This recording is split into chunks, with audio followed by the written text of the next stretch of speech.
મિત્રો આપણે આવી ગયા હતા આપણી દુકાનની હોમે આપણા ભગતબા છે અને ભમરભાઈ સવારના પોરમાં આ એક હાપનું બચ્યું મરેલી અવસ્થામાં પડ્યું હતું. હવે કોઈએ મારી નાખ્યું કે એનું આયુષ્ય આવી રહ્યું એ આપણને ખબર નથી, પણ અમારે આ ભમરભાઈ તો બધી તૈયારી કરવા માંડ્યા છે કે આ હાપને દોન આલી ગયો. એટલે મિત્રો આપણું કહેવાનું છે એટલું કે કદાચ એનું આયુષ્ય આવી ગયું હોય ને કોઈ એવું થઈ ગયું હોય તો કદાચ વાંધો નહીં, પણ માણસે તો કોઈ આવું કૃત્ય તો કર્યું હોય ને તો ખરેખર આવું ન કરાય.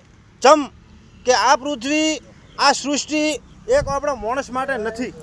ચમ કે આ પૃથ્વીમાં દરેક જીવનો જેટલો આપણો અધિકાર છે આ સૃષ્ટિમાં એટલો આ દરેક જીવનો અધિકાર છે.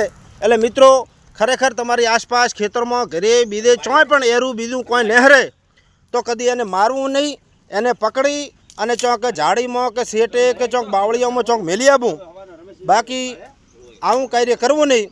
ભમરભાઈ તમને શું લાગે છે કોઈએ મારેલ છે કે એને દવા બીજું ખાધેલ?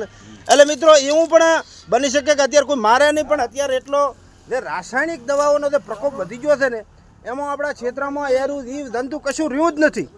આ ચોંક જે આપણા જે ઓના ત્યાં લોકલ હાપ તમે દેખી શકો છો કે એવા ચોંક દેખાય છે.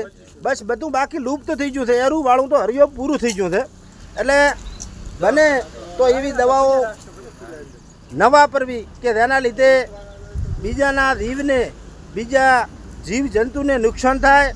એટલે મિત્રો આપણું કહેવાનું એટલું કે જેટલો આપણો હક છે આ પૃથ્વીમાં જીવવાનો એટલો દરેક જીવનો છે.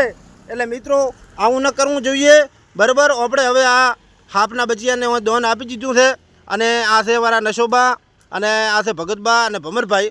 બરાબર, ઘી એમણે લાવી દીધું છે અને આપણે આ દુકાનની હોમે એક્ઝેક્ટ અગ્નિદાન આલી દીધું છે. બરાબર, જય માતાજી.